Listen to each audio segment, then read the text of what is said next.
The T100 series has arrived.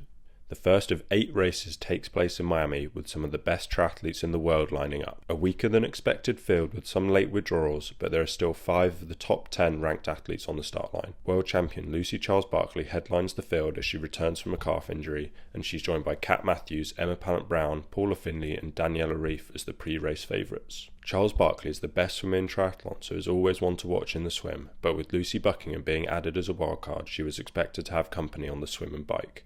Charles-Barkley takes up a position on the left end of the pontoon closest to us. On the right of her we've got Paula Findlay in the yellow cap, Emma Pallant-Brown, Daniela Ryf in blue, Holly Lawrence in purple and Kat Matthews in green. A big group of favourites who will all be trying to get into the main chase pack. Looking towards the middle of the pontoon we've got Lucy Buckingham in the red cap and red skin suit. She's got another strong swimmer, Sarah Perez-Sala, on her right and teammate Lucy Byram on her left and fellow Brit India Lee to the left of Byram.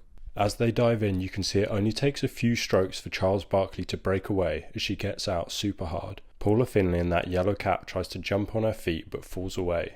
She's joined by Holly Lawrence and both have got out pretty well. You'll see Buckingham and Salah moving through the field in the middle to bridge the gap across to Charles-Barkley, and you can see Pamela Oliveira charging up the right hand side. Salah, Buckingham and Oliveira get across to Charles-Barkley as they begin to get strung out. Further back there's a group of 5 wide with Findlay, Lawrence, Hayley Chura, Marta Sanchez and Lee all in there, followed by Matthews, Byram and Pallant-Brown. You can see Ryf has had a poor start and is already off the back of that group. Charles-Barkley continues to drive the pace and only Buckingham can hang with her. Lawrence is leading that chase pack, followed by India Lee, then you've got Marta Sanchez coming through, Hayley Chura and Pamela Oliveira side by side and Paula Findlay coming up behind.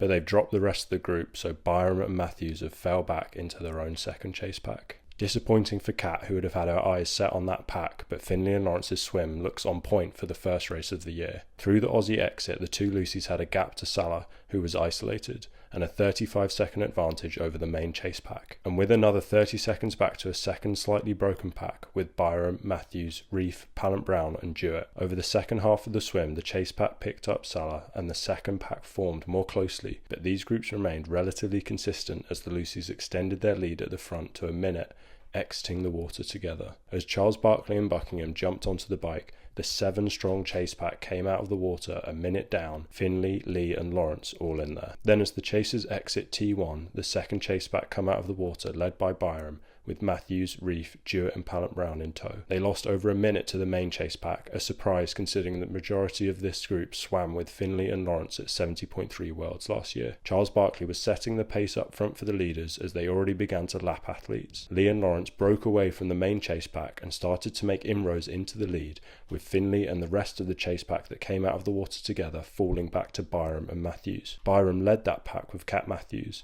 After her dominant bike at the US Open in 2023, she's now regarded as one of the best cyclists in the sport, as well as one of the future's brightest talents. Lee started to break away from Holly Lawrence and begins to slowly reel in Charles-Barkley. Lee is coming off her best year in long course triathlon after 7th at the European Open, winning Challenge Champs and booking her niche slot with 2nd at Ironman Florida. She struggled in the second half of the season but is seen as a dark horse coming into the race. She excelled in Samarin on a flat and fast course, so this type of racing suits her. Before the race we thought Lucy Buckingham would be able to help drive the pace with Charles-Barkley, but after suffering with food poisoning the past few days, she decided to withdraw from the race partway through the bike. That would be the start of several DNFs, with Salah, Jewett and Pallant-Brown all suffering in the hot conditions and not making it through the bike. As Lee closes in on Charles-Barkley, the main chase pack caught up with Holly Lawrence, making it a strong group of 4 with Byram, Matthews and Findlay. Lee was happy to sit far back from Charles-Barkley and the pair came into T2 together, 2:40 up on the chasers. Charles-Barkley was the faster of the 2 Brits through transition and was out onto the run with an 8-second advantage. Byram, Matthews, Lawrence and Findlay all came into T2 together to battle it out for the podium. Daniela Ryf wasn't able to follow this group early and fell 2 minutes back halfway through the bike.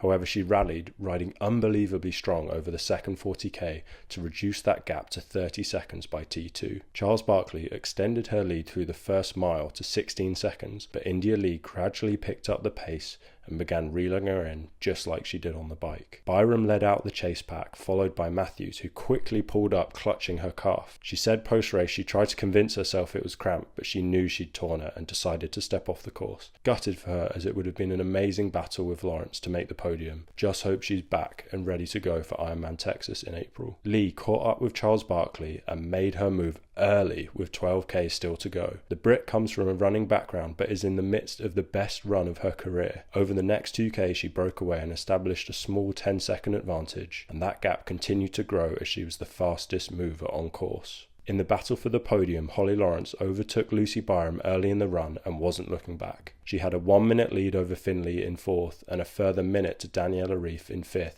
who had also just overtook Lucy Byram. After an inconsistent season in 2023, Holly Lawrence is back fighting for podiums at championship level races. India Lee was able to stay away for the performance of her career to take a huge win in the first ever T100 race. She becomes the first athlete ever to have the fastest bike and fastest run over the 100k distance, and looks like a real threat for the T100 world title. She had a breakthrough year in 2023, and it's amazing to see her build on that. Lucy Charles Barkley comes home in second after a typically strong performance, especially considering she's returning from injury. And Holly Lawrence gets her first championship level podium since 2019 with a super strong performance. This could be her best season for years if she can maintain that form. The ever consistent Paula Findlay in 4th and Daniela Ryf recovered from a poor first half of the race to salvage 5th, while young up-and-comer Lucy Byram takes 6th. Hayley Chura is the highest finisher amongst the wildcards in 7th, but all the plaudits go to India Lee, who has taken a huge leap this off-season, and I'm excited to see what she can do next time in Singapore.